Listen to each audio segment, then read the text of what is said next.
Good morning and Happy New Year. This is Francesca Evans from LymeOnline with our first news bulletin of 2021, bringing you up to date on all the local news from the Christmas and New Year period. Lyme Regis is once again under the tightest coronavirus restrictions, with the country having gone into its third national lockdown on Tuesday. Prime Minister Boris Johnson instructed people to stay at home and only leave their house for essential reasons such as food shopping, working when not possible to work from home, exercise, medical assistance, and to escape domestic abuse. Non-essential shops have now closed, as well as gyms and personal care businesses such as hairdressers, which had previously remained open under Tier 3 restrictions in Dorset.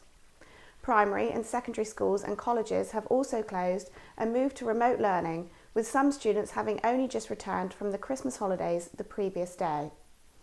In Lyme Regis, car parks, public toilets, play parks and allotments are among the council facilities which will remain open during lockdown. However, the skate park, mini golf and table tennis facilities have been closed, and bookings for the Cart Road beach huts and market stalls in the Marine Parade shelters have been cancelled.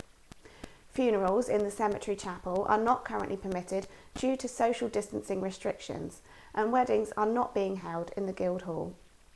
Meanwhile, the rollout of the COVID-19 vaccinations has continued, with Lyme Regis residents over the age of 80 among those to receive their second dose at Bridport Medical Centre this week.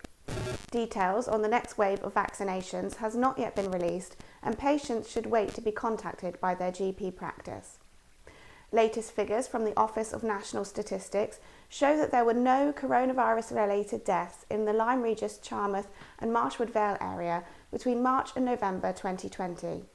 A total of 3 deaths were recorded in Bridport and West Bay, 1 in the Burton, Bradstock and Chiddock area, and 2 in the Beaminster, Maiden Newton and Howestock area.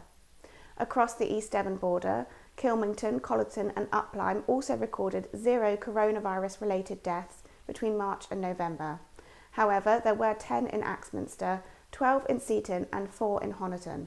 Most of these were in the earlier half of the year. In the 7 days up until January 1st, 2021, there were 10 confirmed cases of COVID-19 in the Lyme Regis, Charmouth and Marchwood Vale area, an increase of 6 on the previous week. However, this is still well below the national average. The first sketches of a statue of paleontologist Mary Anning to be erected in Lyme Regis have been released this week. Discussions over the possibility of a statue of Lyme's famous fossil hunter were first held in 2018, and the Mary Anning Rocks campaign finally launched its £100,000 fundraising appeal in November. More than £52,000 has already been pledged, and only a further £20,000 is needed before chosen artist Denise Dutton can be commissioned to start work on the statue. The artist has now released initial sketches of how the statue will look, showing Mary in full working clothes, carrying the accoutrements of her trade as she walks alongside her dog. The platform she is walking on will also show some of her most famous finds carved into the base. The site of the proposed statue has not yet been agreed, but suggestions have included near Cobb Gate or the new Church Cliff Walk. You can donate to the Mary Anning Rocks Appeal via the website shown on screen now. Plans have been submitted to reduce the bay window of the historic Guildhall in Lyme Regis to protect it from damage caused by passing vehicles. The overhanging window has been regularly struck in recent years by heavy goods vehicles attempting to navigate the narrow bend of Church Street and Bridge Street. According to council records, the window has been hit at least 12 times since 2017, all of which warranted repair work which required the road to be closed.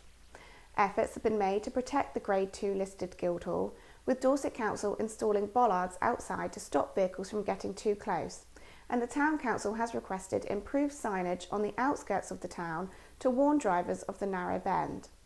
However, the measures taken have had little effect on the issue, and a planning application has now been submitted to reduce the projection of the window by 200 millimetres and retain the roof above in its present format. A major rescue operation was launched over the Christmas period to assist 3 people cut off by the tide on cliffs between Lyme Regis and Charmouth. A total of 26 Coast Guards from Lyme Regis, West Bay and Beer were called to the scene at the notorious Black Fen on December 27th, where one woman was said to be stuck thigh deep in mud. Her partner was a short distance away on firmer ground, and a dog walker was also spotted trapped by the incoming tide. The Coast Guards worked with a search and rescue helicopter, lifeboat crew, fire and ambulance services to successfully rescue the 3 people and the dog.